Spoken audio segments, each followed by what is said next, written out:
সন্তান বিদেশ পাঠাইছেন, প্রথম বছরটায় অন্তত কিছু আশা করেন না। ও সুদের টাকা বেড়ে যাচ্ছে, কিস্তির ছাড় বাসায় এসে পড়ছে, আত্মীয় স্বজন পাওনা টাকার জন্য খোঁচা মাইরা কথা বলছে। তাদের কথায় কষ্ট পায়েন না, তারা কিন্তু উপকার করছে। হয়তোবা তাদের এখন টাকার প্রয়োজন, তারাও হয়তোবা টাকার জন্য কষ্ট করছে। অন্যদিকে যারা হাসি দিয়া কথা বলতো, তারা কিন্তু টাকা দিয়ে হেল্প করে নাই, হেল্প কিন্তু তারাই করছে। আর তাদের কারণেই এখন আমি বিদেশ। সুতরাং তাদের সাথে অভিমান করেন না, তারাই হচ্ছে প্রকৃত আপন মানুষ। আর হ্যাঁ, দীর্ঘ শ্বাস দিয়া কথা বললে হয়তো বা ভাবছেন খুব তাড়াতাড়ি টাকা পাঠাতে পারবো। এটা একদম সম্পূর্ণ ভুল ধারণা।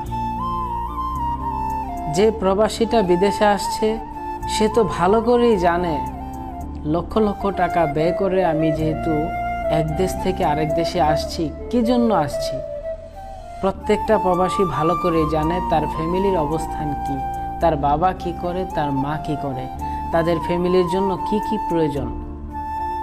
প্রত্যেকটা প্রবাসীর মাথায় এগুলো আছে। সুতরাং তাদের কাছে হাহাকার দিয়ে, দীর্ঘ শ্বাস দিয়ে কিছু বলার দরকার নেই। সে ভালো করেই জানে আপনাদের জন্য কি করতে হবে।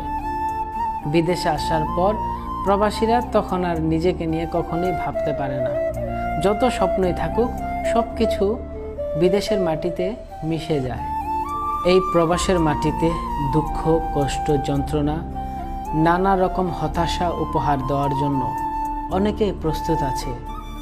তারা প্রয়োজনে অপ্রয়োজনে এগুলো উপহার দিয়ে থাকে। এই বিদেশে এসে প্রথম বছরটায় শিখতে হয়। এজন্য আমি বারবার বলে থাকি, দুনিয়ার সবচেয়ে বড় বিশ্ববিদ্যালয় হচ্ছে প্রবাস। এখানে এসে প্রথমে শিখতে হয়, তারপরে অর্জন করতে হয়। যারা আগে অর্জন করেছে, তারা না খেয়ে নতুনদের দেয় না।